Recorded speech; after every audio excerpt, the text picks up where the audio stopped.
Olá, eu sou o professor Jair Reis. Bem-vindo ao meu canal No Horizonte da Fé Católica. Hoje eu proponho a reflexão sobre os efeitos da graça batismal. Também peço a gentileza para que você se inscreva no meu canal. Acione o sininho para assim receber todas as notificações das novas publicações. Muito grato a todos vocês. Vamos à videoaula sobre os efeitos da graça batismal, isto é, a graça santificante. Os efeitos da graça santificante. Então, o primeiro efeito da graça do batismo, ela consiste na supressão dos pecados e a santificação. Já falamos que o pecado mortal priva o ser humano da graça habitual. E aí Bartman pontua bem, porém, o pecado venial, por não ser uma aversão completa a Deus, não destrói a amizade com Deus e o destino eterno do homem e, portanto, pode coexistir com a graça. Aqui que eu gostaria de voltar para vocês entender o que o teólogo católico Bartman diz. Ele põe, primeiro, a gravidade do pecado mortal, que priva totalmente o ser humano.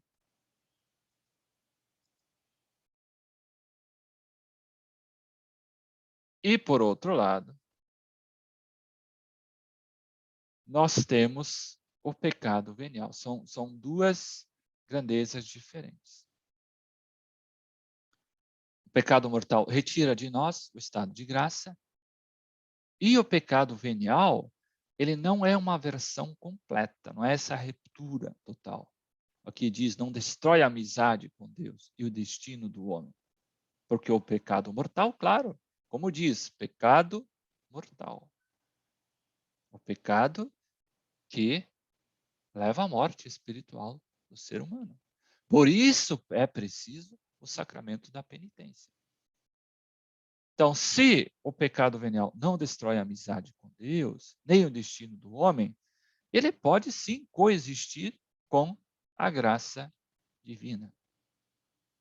Mas o pecado mortal não, porque você já tem esse rompimento, você tem essa ruptura total com Deus.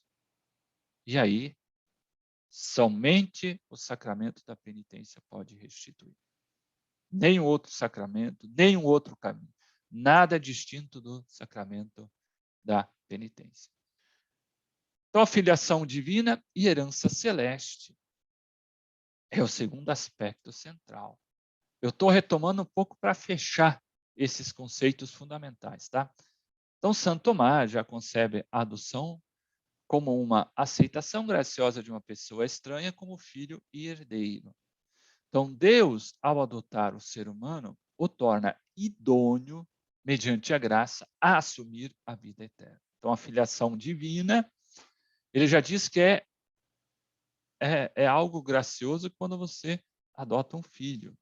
Aí, muito mais Deus, ao adotar o ser humano, não somente o torna filho de Deus, mas traz uma idoneidade, traz uma dignidade para que ele possa participar da vida eterna. É, claro, o grande objetivo de toda a caminhada de fé, de toda essa percepção.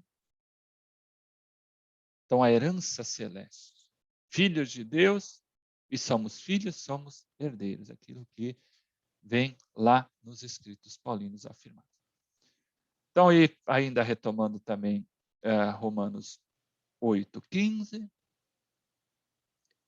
recebestes um espírito de adoção, pelo qual clamamos, Abba, Pai. Igualmente, Gálatas 4:5 seguintes, se quiserem depois retomar mais à frente. Então, Deus enviou o seu Filho para que recebêssemos adoção de filhos. Ora, porque sois seus filhos, Deus mandou o Espírito de seu Filho aos vossos corações, o qual clamou, Abba, Pai. Nós temos adoção, de ser, essa sorte de sermos filhos de Deus. Somos filhos porque Deus mandou o Espírito de seu Filho aos nossos corações e por meio do Espírito Santo nós podemos clamar, chamar a Deus de Pai.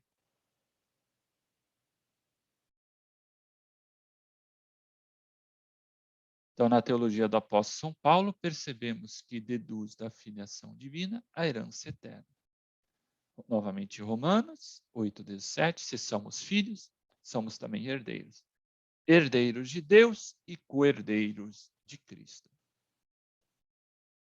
Ainda Gálatas, carta a Tito, 1 de Pedro, se és filho, és também herdeiro por graça de Deus. Então, a questão, eu volto aqui rapidinho, filiação divina e junto com a filiação divina, a herança celeste, essa vocação a participarmos da vida divina. Essa é uma vocação sobrenatural conferida ao ser humano. Somos seres capacitados, vocacionados à comunhão celeste, à comunhão com o próprio Deus. Muito obrigado por ter visto o vídeo até o final. Se você gostou, pode curtir, pode compartilhar com seus amigos, seus conhecidos. Um grande abraço e até a nossa próxima oportunidade.